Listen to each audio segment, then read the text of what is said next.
Salam əziz şagirdlər, bugünkü dərsimizin adı Qədim Oğuz eli.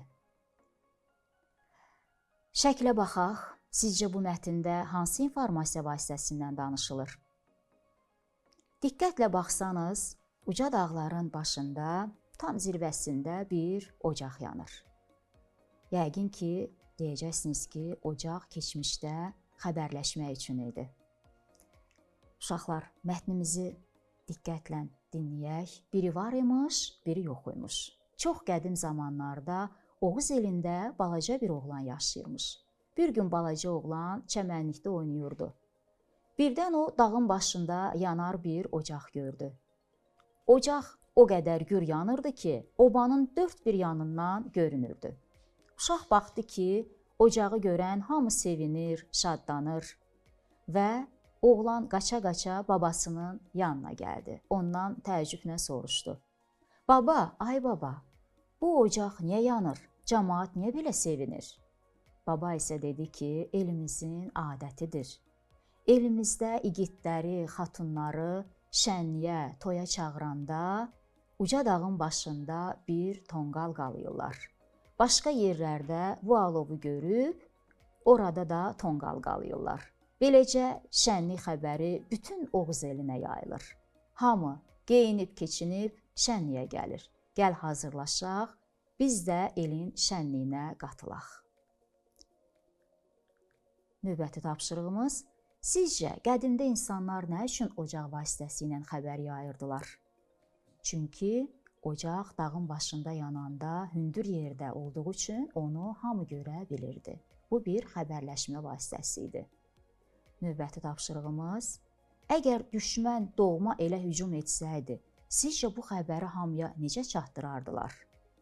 Yəqin ki, onda da ocaq qalayardılar, amma necə onu mətnimizin növbəti hissəsində müəyyən edəcəyik. Əvvəlcə söz boğçamızdan da tanış olaq. Oğuz eli qədimdə yaşamış Azərbaycan türklərinin adıdır. Yer adıdır Oğuz eli, Oğuzlar da qədimdə yaşamış Azərbaycan türklərinin adıdır. Xatun xanım deməkdir, yüyrək isə iti gedən deməkdir. Adətən biz bu sözü nağıllarımızda işlədirik ki, nağıl dili yüyrək olar, yəni tez-tez nağılı danışarlar. Nağıldakı hadisələr tez bir zamanda baş verər. Alqış isə xoş arzu deməkdir. Qalamaq isə yandırmaqdır, ağbirçək isə yaşlı qadınlara deyirdilər.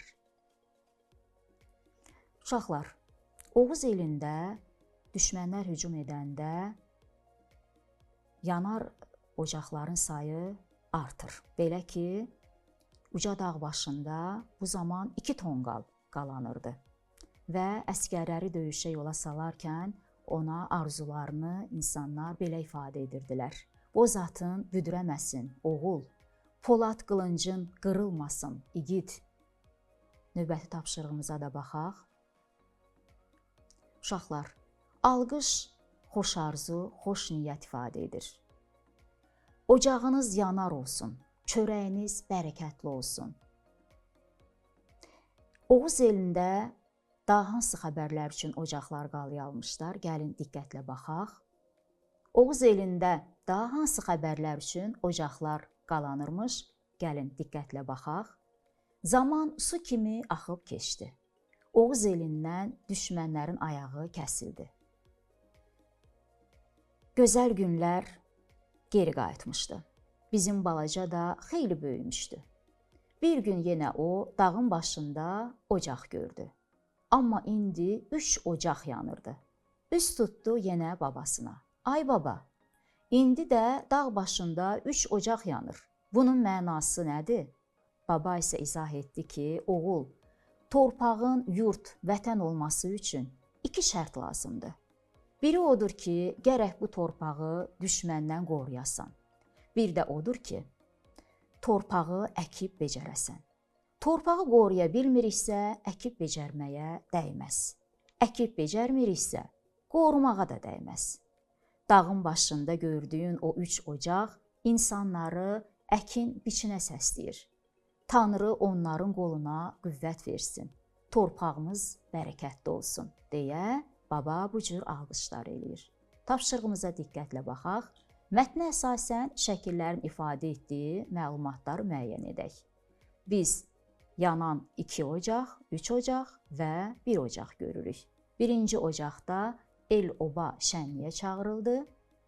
3 ocaqda əkinə, biçinə, qrup yaratmağa çağırıldı. 2 ocaq yananda isə el dardadır, təhlükədədir, igidləri birliyə çağırdı. Demək ki, keçmişdə insanların xəbərləşmə vasitələrindən biri də yanar ocaqlar olubdu. Sağ olun əziz şagirdlər, gələn dərsimizə qədər.